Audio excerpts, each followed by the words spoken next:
I'm going to talk about a number of different things, and hopefully there'll be some time for questions afterwards. First, I want to talk about what is normal aging. I do see people in my clinic who are concerned about memory loss, and I reassure them that no, this is just a normal part of aging. I will also talk about something you may have heard about, which is called minimal cognitive impairment, which is in that gray area between normal aging and early dementia. And is this early dementia, or is this just the far end of normal aging? I'm also going to talk briefly on dementia. What this talk is not about the biological makeup of dementia. It's not about treatment for dementia. That'll be for another day. And the other thing I finally wanted to talk about is, are there things that you can do to make your memory better and to preserve your cognitive health? And these will apply to whether or not you have minimal cognitive impairment or dementia, and really are appropriate for any age. So first, a few definitions. First, what is cognition? Cognition are those mental processes necessary for day-to-day living. So it's how we gain knowledge. It's how we understand what we're being told, how we take that knowledge, we manipulate it in our mind, and then come to conclusions. It also involves remembering, bringing back things that you've known from the past, judging between various opportunities, and problem solving. Minimal cognitive impairment is when you have problems. Either someone has said to you, you know what, your memory is not what it used to be, or you yourself are saying, oh my God, my memory is not what it used to be. But it isn't affecting your function. So you're still doing everything that you did before, your driving, your cooking, your finances, your hobbies, everything. Dementia is when the cognitive decline has reached the point where it's actually interfering with your function. And a lot of times people can go a fair ways down that path before anyone notices. Especially we see this in married couples where maybe one person is covering for the other one, and the children and the friends actually don't notice until it gets to the point where nobody can cover. Unfortunately, there is no treatment that can reverse or prevent dementia currently, although pharmaceutical agencies are certainly working on this, because if they did find something, they would stand to make a ton of money. So it is motivating. The frequency of dementia, 8% of people over the age of 65 and 35% over the age of 85. Now, I'd just like to point out that this is a disease of success, because we had a geriatrician coming from India. The average life expectancy in India is 67. So they don't have this problem as much. Their care of the elderly are talking about people in their 50s and early 60s. So dementia is not really something they see, although because there are so many of them, there is still a fair number of people with dementia in India. So first, is this dementia? Is this memory aging? Is this baby boomer brain meltdown, which is something that one of my other colleagues called it, where you just have so much stuff going on that you can't possibly be expected to remember everything.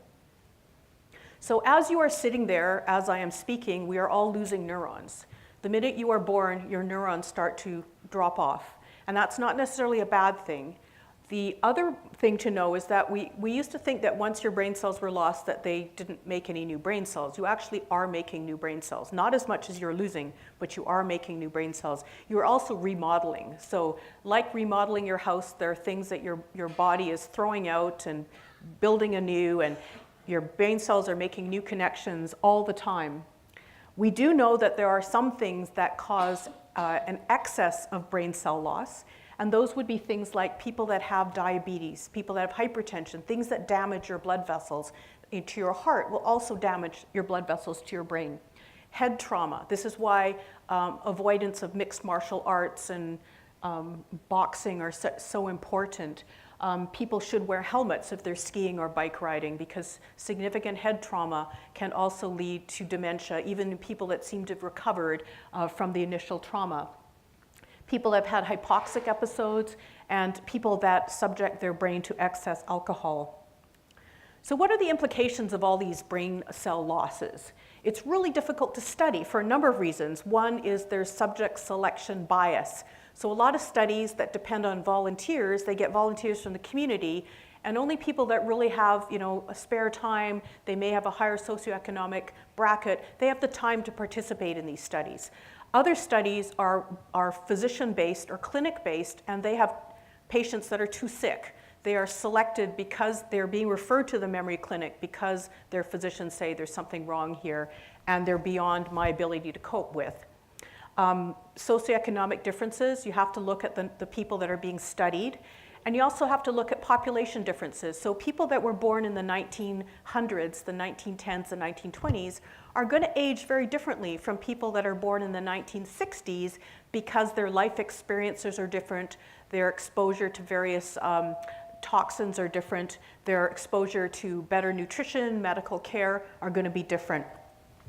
And then the study duration. You have to have very, very dedicated scientists to study something that's going to go on for decades and decades. And you also have to differentiate between things that are normal aging, i.e. graying of hair, wrinkling, menopause, versus diseases associated with aging, which would be things like dementia and osteoporosis. So we have to talk about two types of intelligences. There's what's called crystal intelligence. So these are things you learn, like vocabulary and language. And there are also things that are fluid. And fluid things would be things like processing speed, decision making, problem solving, selective attention, things that are very, your brain has to be very nimble. It's not something they can just pull a fact out of the air. It's something they have to do to put things together to make sense. Multitasking and new learning are also fluid, and the fluid intelligences are affected more by aging than the crystal intelligences. And then there are two types of memory. There's declarative memory, and those are things like semantic, general knowledge. When did World War II start? Who is President of the United States? And then there is episodic, which is the autobiographical memory. So those are things that you know because you lived them. Where you went to school, what sort of work you did when you were growing up, who the bully was in grade 6, that sort of thing. You remember them because they actually happened to you. And they may not be as stable, and they also can be manipulated. And you've heard about false memories, that people can actually believe that something has happened to them because of things that have happened in the past, when everyone else is like, no, that didn't happen. So it's not really as dependable as we would like. And then there's the non-declarative memory, and that's doing things. So that's like knitting, riding a bike, driving a car, those sort of things where you're not saying in your mind, now I will put the brake on, now I will turn the wheel, it just happens. Those are preserved until quite late. So one of the signs that we look for in people with dementia is there a hobby that you used to like to do a lot that now you're not doing? Or is your loved one not doing a hobby that they used to like to do and now they don't? So it could be woodworking, could be baking, could be making very elaborate art projects or cooking meals for 10 people. So it doesn't have to be an occupation. So what does this all mean? And I've heard this, but doctor, I've been flying, operating open hearts, driving, not running a country my entire life, but I'm making that up, and I've never had a problem before. But normal aging of cognition can affect these things. This is why we don't let pilots fly after the age of 60, even if they are perfectly capable of still flying, because you don't want to find out that they're not capable of flying the first time when they crash. It also affects driving. So a lot of times people are saying, removing my driver's license, it's discriminatory, it's ageist, it's blah, blah, blah. But the truth is that as you get older, remember we talked about things like multitasking, and driving has got to be one of the most multitasking functions that we do. You have to be paying attention to where you're going. Are there any detours? What is the light doing? What are the pedestrians doing? What are the other drivers on the road doing? When my daughters started to drive, I used to tell them, just pretend everybody else on the road is trying to kill you. And that way, you will stay safe. And they used to go, oh, Mom. But they said there's a couple of times when they thought they had the right of way and someone just blew through the intersection. So I said, you see, they are trying to kill you. So it is possible to affect driving. And you may have noticed, too, that people that have been dictators for decades and decades and decades and decades, that they may have started out really well, but the wheels are starting to fall off the bus, even if they're not specifically diagnosed with dementia. So what is minimal cognitive impairment? Again, like we said, subjective or objective impairment of cognition, no impact on function. It's a continuum. So we don't have like little boxes where we say, now you're normal, now you have MCI, now you have dementia. It really is a continuum, and where we put the lines are actually fairly artificial. So an example would be if you were running a major corporation in your 80s and you started to have problems with your cognition, that's going to show up a lot sooner than someone who's retired, who's doing the same things day in, day out. There's nothing that they have to do that involves decision making or a change in their habits. They're going to go a lot further along the path to a dementia before anyone notices, and they might still be MCI. In other words, whatever it was they were doing before, they're doing now. And I do see this a lot in the immigrant population. Someone brings mom over in their 70s to look after the grandchildren, but because they don't speak the language, they've never lived on their own, they don't do the shopping, someone else does the finances, maybe they do a little cooking, and then when they finally no longer have to do childcare duties, they really have very little to do. So when you're trying to say, is this MCI? Well, no, they're not. They haven't stopped doing anything that they used to do because they did so very little to begin with. So it can be very difficult. So MCI is a hodgepodge of those people that are just on the far end of normal aging, as well as people who have early stage dementia, but it hasn't yet progressed to the point where it affects function.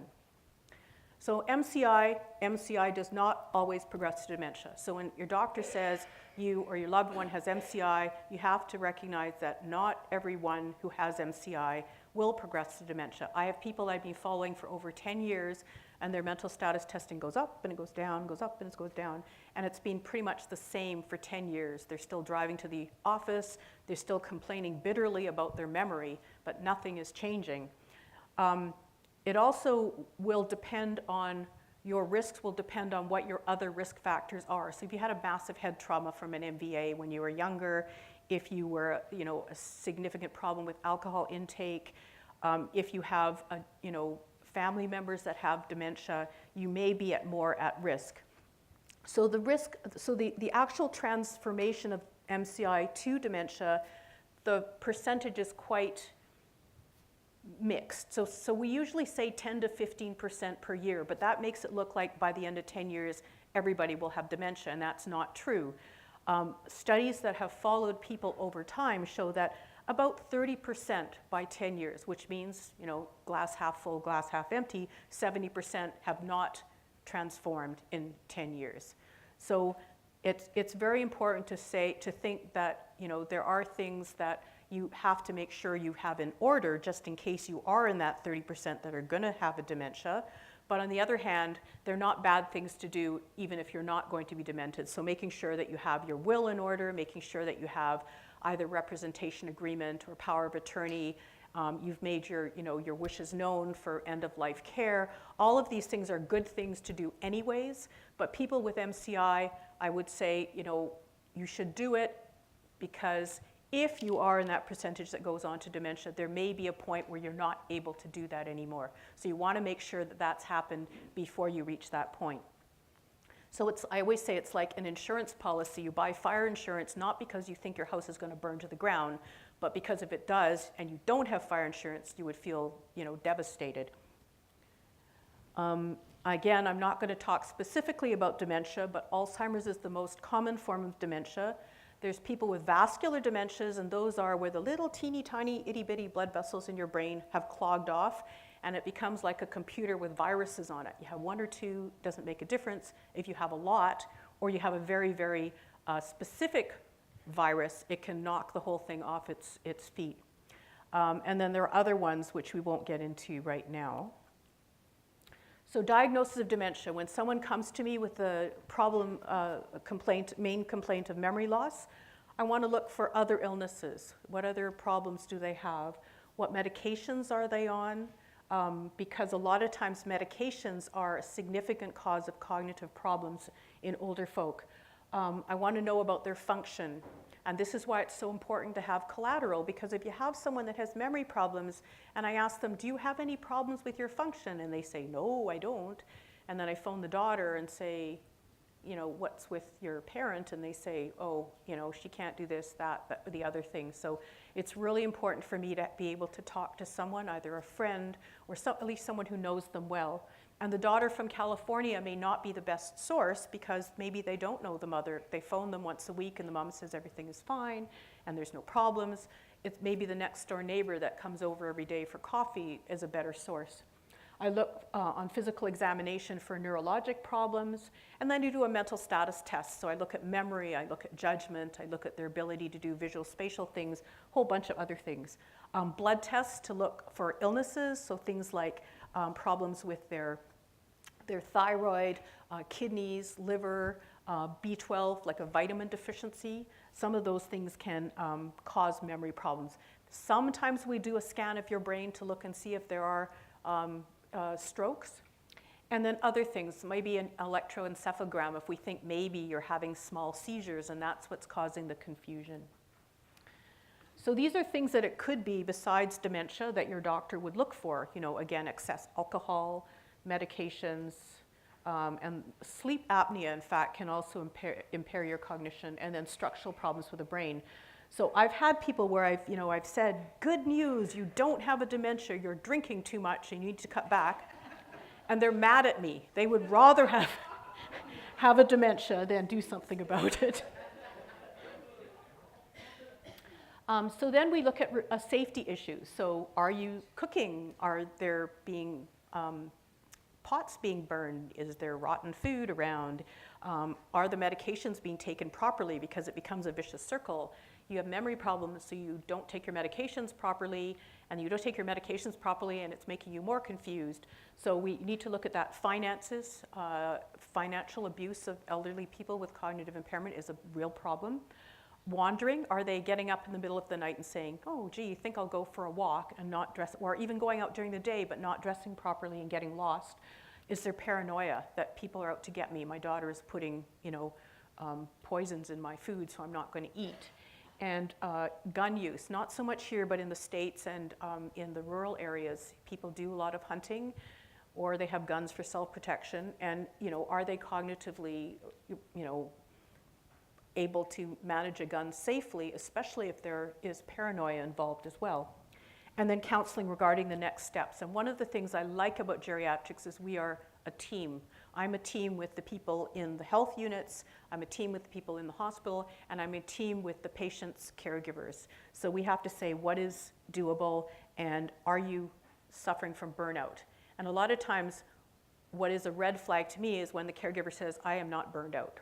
Like, oh, yes, you are. If you say you are not at all burned out, that really makes me worried about you. Because sometimes at that point, they have given up everything in their entire life. They have no other occupations or friends or social events or anything. And so, of course, they're not feeling stressed because they really have nothing else that is conflicting with their duties as caregiver. But that is a totally, totally unhealthy situation to be in. So I have good news and I have bad news. The bad news first. With the aging of the boomers, which you've probably all heard about, it's going to be scary, the amount of dementia in the community. There are significant financial, societal, and caregiver implications. And this is why we look for help, because a lot of times people are not able to provide the care themselves. Families are smaller. There's a lot of separation and divorce. Children don't stay in the same place as the families anymore. They're off in New York, or they're off in even up in Prince George. It becomes difficult to do caregiving if you're not actually around. And then there's also that conflict between how much of the burden is society expected to shoulder, i.e. increased taxes, and how much is the patient themselves and their family expected to shoulder. So again, this is a good problem to have because we're living a long time, and this is why we have this issue. Unfortunately, there are no currently evidence-based therapies that reverse or stop dementia progress. And nobody's going to give you back those cells that are being lost, and no one is going to make huge numbers of new cells. But again, like we said, the pharmaceutical industries are very motivated. Current medications are palliative in that what they do is they help you with your memory, but they don't do anything for the ongoing cell loss. So if anyone says to you that take this vitamin, take this health supplement, take this whatever, it's going to stop or stabilize your dementia, it's not true. It really isn't. So save your money for other things. Now the good news, the frequency of dementia is decreasing. So it's not likely going to be the same percentage of people developing dementia. And this may be because we are more educated, so we have a higher level of education going into older age. We have better control of vascular risk factors in the developing world, like diabetes, like hypertension. I remember when I was a young geriatrician, we really didn't take hypertension in the elderly very seriously, and now guidelines would say your blood pressure as a senior should be the same as the guidelines for younger people in terms of hypertension, if you can tolerate it. And then we also have improved socioeconomic status. So our nutrition has been better throughout our life, maybe a little too good in some cases, but also we are healthier because we have better cleanliness in general. So what can you do to make your brain healthier? So there are 3 things we can do. One is we can bulk up cognitive reserve, and we'll talk about that. We pay attention to your lifestyle, and then vascular risk factor management. So this is the difference between a healthy brain and an advanced Alzheimer brain, and you can see that the healthy brain has a lot more going for it than the Alzheimer brain. So you can see if there is a process that is causing cell loss, if you start out with a bigger, bulkier brain to begin with, more brain cells, more connections, you're going to be protected against cell loss versus someone who starts with a lesser amount. So how do you bulk up your brain? Higher level of education. So that really means being able to read and write and do as much as possible. So the higher your level of education, the more protected you are against dementia. Unfortunately, you are also at increased risk for Parkinson's, but that's another talk. Smoking is also protective against Parkinson's, but I didn't tell you that. If you have a challenging occupation or hobby, so people that did a lot of really high function work when they were younger, if you're bilingual or trilingual, it's also protective. And then again, like we said, avoid brain trauma. Lifestyle modification. So the sort of bulking up your brain, it's kind of like over for me and for you for most part, but it's not a bad thing to continue to be mentally active. Physical activity is important, mental activity is important, and social activities are important. You just had a talk about the travel insurance. Travel, belonging to an active social network, belonging to a community or religious organization and participating, not just sitting there on the sidelines, but actually participating in it, and attendance at events like this, so you're already there. It's really important because these things have been shown. These are evidence-based ways that you can improve your cognitive health. So this gentleman here was a ski instructor I had at the time. He was 83 years old, and he was a way better skier than me, which I don't need to say. And he used to say that his girlfriend wanted to get married and settle down, but he wasn't ready for it. So he, is obviously an extreme example of someone who has remained physically active his entire life. And we don't have to go skiing. We're talking about being active in terms of walking 30 minutes at least 5 times a week. And this is my dad. My dad is 91 years old, and he built that from scratch. It's a model of the Empress of Japan. So he used to tell me when I was quite young, he said, Maria, when you get older, you have to have an inside hobby and an outside hobby. Outside hobby if your mind goes first, and an inside hobby if your body goes first. So he has kept up with that, and I think he was very right, and that was before all of the evidence came in about the importance of that. Lifestyle modification includes diet. So there is some evidence that a Mediterranean diet, which you've probably heard about for vascular protection, is very helpful. And this would be, concentrating on things like olive oil rather than lard, low glycemic index fruits, which are high fiber fruits, rather than things that are low fiber like watermelon, protein from fish and beans rather than from beef and pork, limited processed foods and sugars, and red wine in moderation. The moderation is kind of controversial. The other thing is important is minimizing of vascular risk factors. This is one of my favorite stories. There is a scientist named David Snowden who researched healthy aging.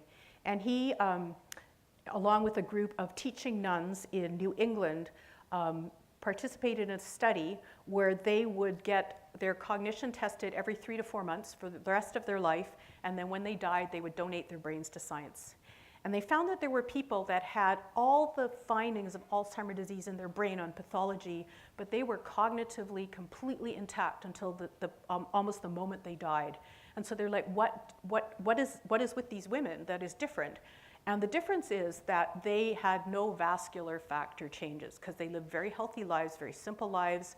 They didn't smoke, they didn't eat an excess of meat, and they did what we were talking about, which is minimizing vascular risk factors. This is especially important in midlife. So midlife untreated hypertension is a risk factor for dementia, but people that have hypertension that is treated in midlife, it's less of a risk factor. And then obviously no smoking, except for this lady here.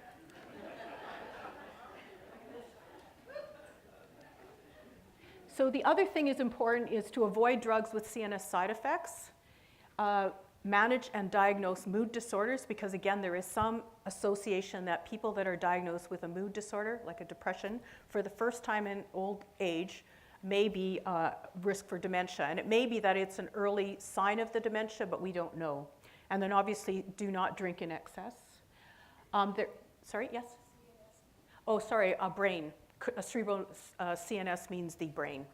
Yes, cerebral, yeah. And then there's some evidence that these drugs may actually be associated with the onset of dementia as well. And again, association does not imply causation, which means that just because people are taking these drugs and become demented doesn't mean they cause the dementia. It may be that they were having symptoms that are of early dementia and they were put on these medications, but it's still a good idea to try and think about the implications of any medication that you're on. Now, if you are on any of these, I would not suggest you just stop them on your own. Go and talk to your doctor first, because I don't want to get yelled at by some family doctor. You told my patient to stop this. So just think about anticholinergic medications are those things that dry you up. So things that you would take for colds, over-the-counter remedies, that sort of thing. In the future, there are people that say Alzheimer's disease is actually diabetes type 3, and it's actually lack of insulin sensitivity in the brain, and that's being looked at. There are people that are looking at removing amyloid from the brain, and amyloid is thought to be toxic to brain cells, and if we can maybe remove or prevent amyloid from forming, maybe that will prevent dementia from Alzheimer's disease. And then finally, there are people that are trying to prevent amyloid from being deposited in the first place. So all of these things are really not ready for prime time yet, so you can't go out and buy them. But these are things that we expect to see in the future. And then finally, if you are a caregiver for someone who has cognitive impairment, and I'm speaking as a daughter of a mom and the daughter of a dad who's actually the primary caregiver, make sure you have a support network, because we have a great deal of extended family members in Vancouver, granddaughters, nieces, nephews, sisters, and brothers. We're able to provide support for my dad. He also pays for some support himself. Make use of educational resources. So he got his first laptop when he was 85.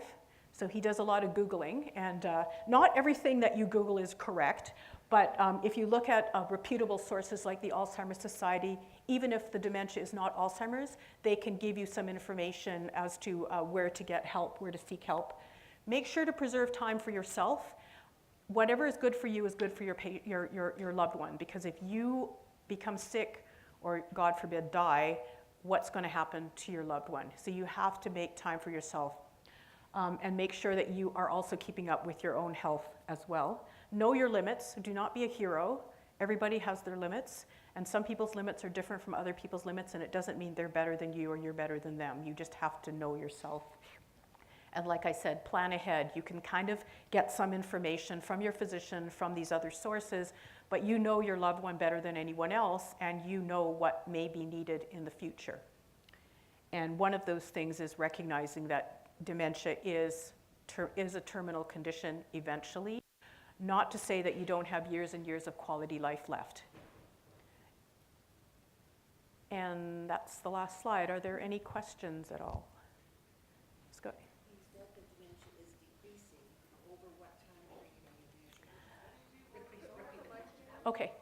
So the question was, sorry, moderation. I told you it's controversial. So I would say in my books, moderation is a glass of wine a day. That's not going to kill anyone. Some people would say up to 3 a day. I think that's too much, especially if you are an older person that has a smaller amount of body weight. Okay, sorry, and your question was? Over what period of time is the measurement for the decreasing? It's probably like in 10-year aliquots, so that they're watching dementia from people that were, say, now in their 70s and 80s, as opposed to people who were, like, have now passed on but were in their 70s and 80s 10 to 20 years ago. Yeah. Yes, go ahead. Can I ask you just to hang on, because nobody can hear your question. On page 9, you talk about lifestyle modifications, and you say gardening is beneficial, but not housework. Explain to me why cleaning a garden and cleaning a house aren't comparable. I think I'm not the one who did the study, so I can't really say. I think it's probably because housework is not mentally stimulating. And then, but I guess it depends. If you're Martha Stewart, then obviously it's very mentally stimulating. But I think what they're talking about is drudgery, doing things that are pleasurable as opposed to things that are drudgery. Television is also not mentally stimulating, even though there are people that would argue that, you know, there are Discovery Channel programs, but you're a passive consumer of the program, whereas if you're listening to the radio, you have to imagine what's going on, or if you're reading, you have to imagine what's going on. So it's kind of that. The best thing actually and this is actually evidence-based as well, is ballroom dancing. Because ballroom dancing, it's mental, because you have to be knowing what's going on, and you have to predict in your mind what you're going to do next. It's social, because no one ballroom dances by themselves, and it's also physical. So the problem is my husband hates dancing, so I'm still trying to work on him. Question over here? Is there any value in Medicaid or supplements that increases circulation to the brain? Not really, no, because the problem is that what you're wanting to do is you're wanting to prevent further damage to the blood vessels. There's nothing that's going to heal the blood vessels that are already damaged. But, you know, so those are things like what we said with the Mediterranean diet and vascular risk factor management. So that would be things like blood pressure, diabetes, and high cholesterol. So those supplements, medications for those things are certainly worth taking. You mentioned language. What about music? Oh, yeah, music as well. Yeah, again, because music does exercise your brain. Listening to music itself, I'm not aware of evidence about that, but certainly people who are demented, who have behavioral problems, a lot of times music can be very, very soothing, but it has to be music that person liked. So if they hated country western music, you cannot expect, because now they're demented, they're going to like it. It has to be something that they actually enjoyed in the past. So this is why I think, like you go into nursing homes and sometimes they'll have music programs. You won't be able to do that anymore. Everybody will have to have an iPod and listen to their own music. Any other questions? Yeah. Are there genetic indicators? Okay. Oh yes, definitely there are, but generally for people that develop what's called presenile Alzheimer's, which is under the age of 65. So once you're past that age, the genetic tendencies get washed out. But we do know that people that are in a family sometimes will develop dementia all around the same time, but it's probably more common to have a genetic predisposition if people start dementing before 65. Is there any cultural link? Different cultural groups have? I'm just going to get you to repeat your question, because people in the back cannot hear you at all. Is there any cultural link? It probably has to do with diet and exercise. rather than because they're genetically less predisposed to dementia. So people that spend a lot of time walking and a lot of time eating like not a lot of red meats. Like our, oops, sorry. That woke you up. Our problem is that we eat too much rich food. So a lot of people that they really eat very little, they're eating mainly vegetables and legumes rather than red meat, have less, yeah. So everybody's going to go out there and become fond of lentils now.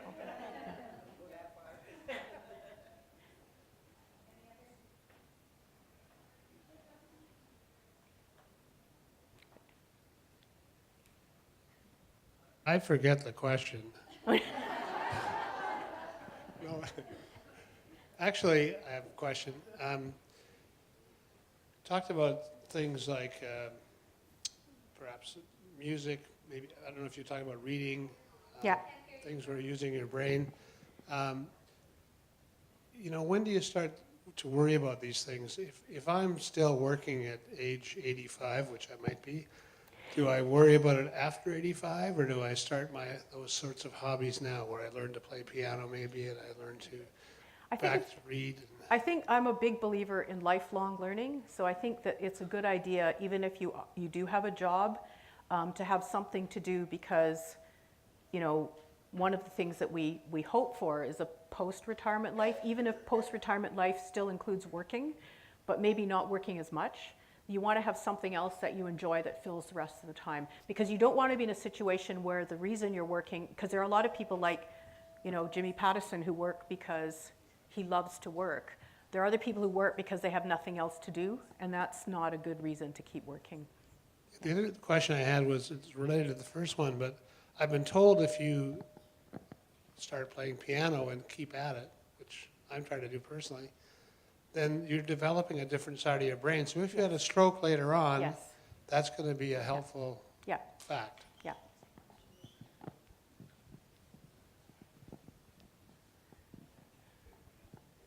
I don't have a question, but I went to a concert the other night that was all seniors, mass choral choirs from all over BC. And they came, they go to a different place every year, but they happened to come to White Rock this week, and all of them were white-haired people, and they all said they loved to sing, and it's really good for their brains. And It is. for their memory. It's Yeah. social, and they're memorizing things, so And yeah. then the other comment I have to make, I took up genealogy a few years ago, and now I'm doing genetic genealogy, which I'm using DNA to find ancestors. That is really good for my brain. Yeah.